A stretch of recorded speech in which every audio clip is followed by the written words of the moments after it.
Hey, what's up guys? Mass Mechanics here and welcome back to the channel. Today we're going to cover the topic of DPF back exhausts. Now it's a fairly common thing people like to put on. Other people say it's not worth it, waste of money, and all that sort of thing. So we're going to talk about it a little bit. We're going to install one on our new 2022 here, and we'll take a look at it, see if we like it better, or see if it makes any noise difference, maybe some temperature differences, things like that. So let's get after it.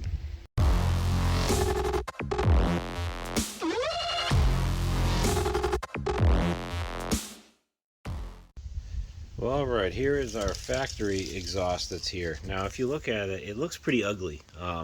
There's exposed welds everywhere. They're not overly attractive welds either. There's great big like boogers hanging off all the way around. Far from polished.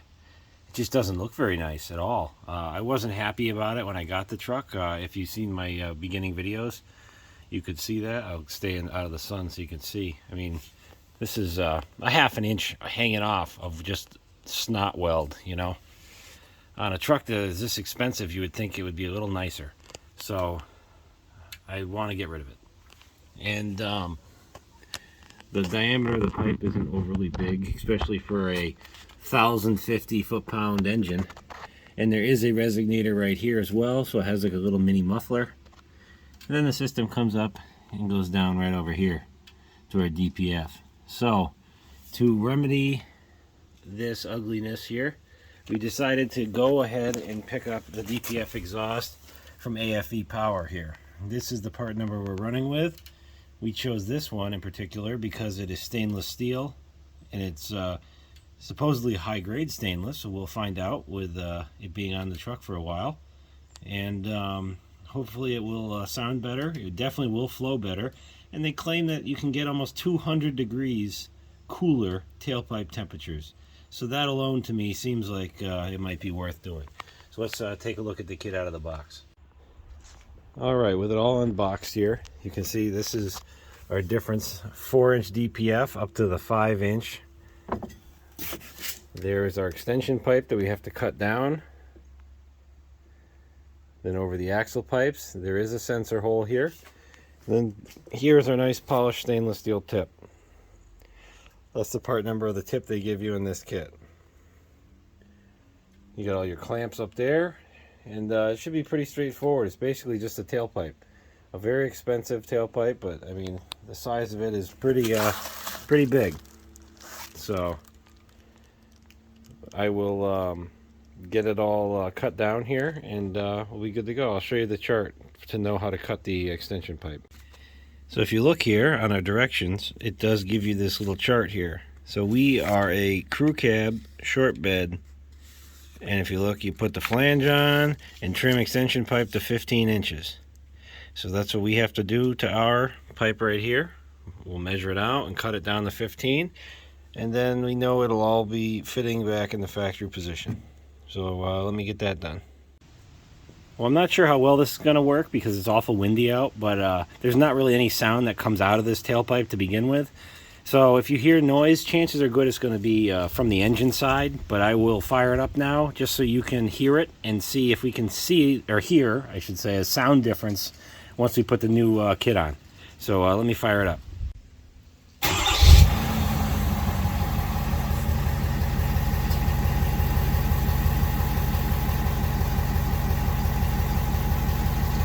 I mean, you really can't hear any sound at all out here. Like, there's nothing at all. I can't even tell if it's running. You can feel air coming out. But, I mean, this one obviously is much more air than here, because this is just kind of an afterthought pipe. Just welded into the side. The main pipe is this one. But, I mean, there's like nothing there. Let me, give it a little bit of a rev. I'm not going to rev it up a lot because the thing's cold, but just enough to see if maybe you can hear something.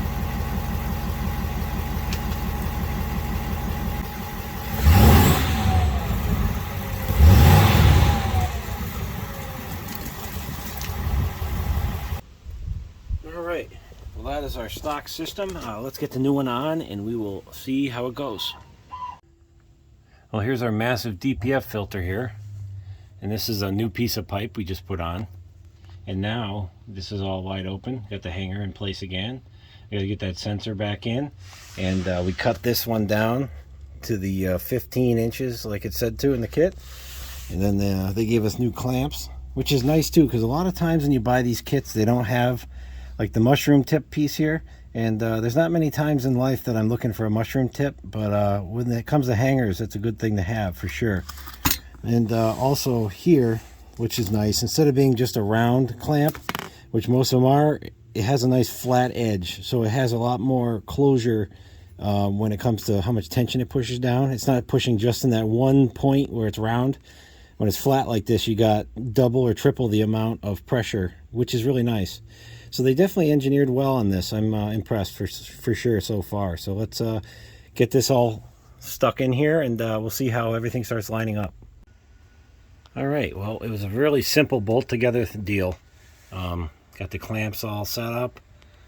This one went on nice. Just make sure you really crank on the clamps good, because these always like to pivot, you know, so you got to really hit them good. I usually use my nice gun here. This works awesome.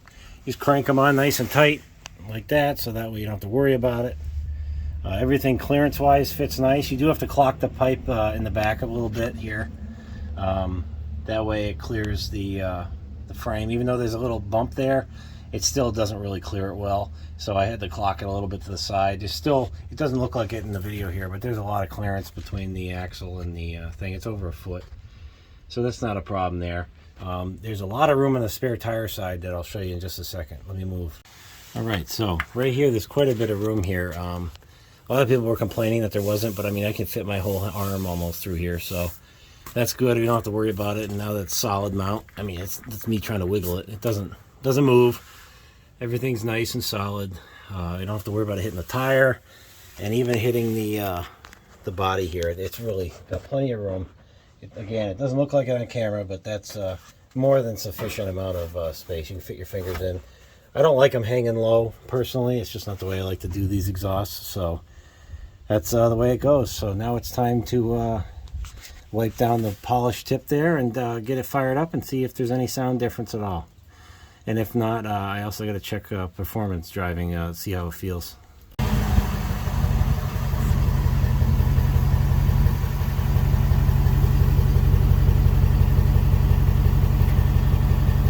Well, I can actually hear an exhaust pulse now, which is more than I had before. So let me give it a little bit of a rev, and like I said, it's cold, so I don't want to be racing the thing, but I'll give it just a little bit and see if it has any tone at all.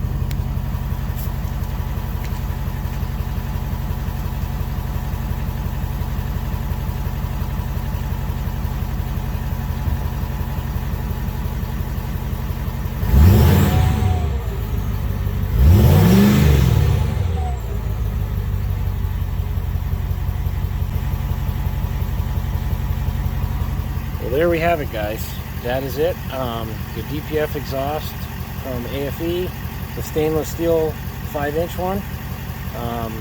Only thing I got left to do now is drive it, and also during I got to probably get it up to temp, and I'll see if I can pull a temperature reading off it too, and see if that truly does drop the temperature by around 200 like they claim, because and it's in the 700 range out of this tailpipe when everything's operational and hot. So we'll have to give it a test with the heat gun and see how it does, but I'll do that later on in another video when we're upgrading something else.